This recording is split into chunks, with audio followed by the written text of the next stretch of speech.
bafethu nina nifuna sikhulume kuze kube njani because yonke into esikhulumayo kuyini ngathi ingena ngapha iphuma ngapha, ingena ngapha iphuma ngapha, ingene ngapha iphume ngapha. Yini esizoke sisho nina nizwe?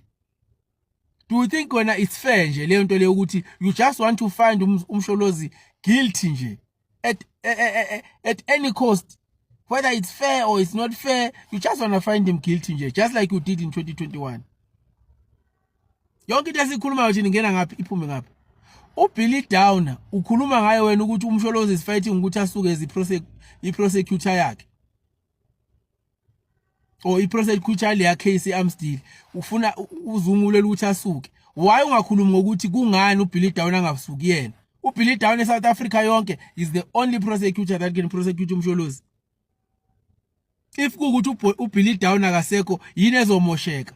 We have ama cases whereby ama prosecutor ishoni case ishoni prosecute case isaqhubeka, and someone will take over that case and continue with it. Asikale saba nenkinga. Why kuleka Zuma kube ngathi mhlambe uma ngabe kungekho uBilly Downer then icase angeke ihambe kahle?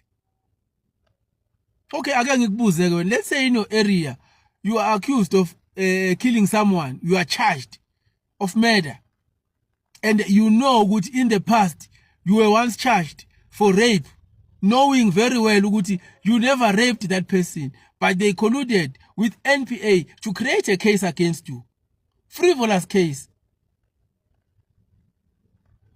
When if you know that you never killed anyone and the NPA and the prosecutor insist that they have a watertight case against you and they want you in court, where would you go? Wena asikiyeke kamsholozi ke, umsholozi uyabaleka, ubalekeli icase yakhe eAmsterdam. Wena ngesingawe knowing very well ukuthi you never killed anyone and these people they once colluded nabantu abathize to put you down. Wena miyeke umsholozi manje ngikhuluma nawe ngqo.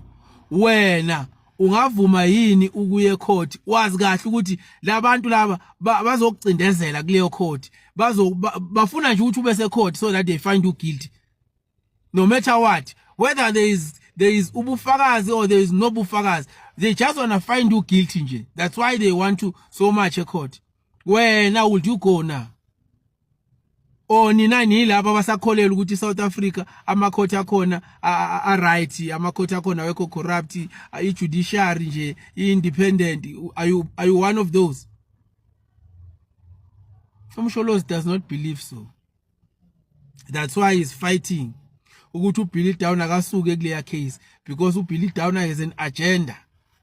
So if kukuthi wena you don't get it, forget about it and stop making noise that is useless here. How sikhathele manje yonke into esisho ingena ngaphi iphuma ngaphi. Nina nithanda ukwenza uZuma ngathi is a normal South African citizen. uZuma is not a normal South African citizen. Everyone, especially the Stellenbosch mafias that are creating so many confusion amongst us so that we fight Nomsholozi. They want Umsholozi gone, but they are failing, and you guys are hotspotting their hatred for Umsholozi. And you are helping them in hating Umsholozi, because you think Umsholozi is guilty. Every day you just know Umsholozi is guilty. You don't care about these nitty-gritties that I'm telling you about. This person has gone through a lot. They create some cases that are not there, just to make sure that he goes down. Even in 2021, that thing that happened, it was wrong.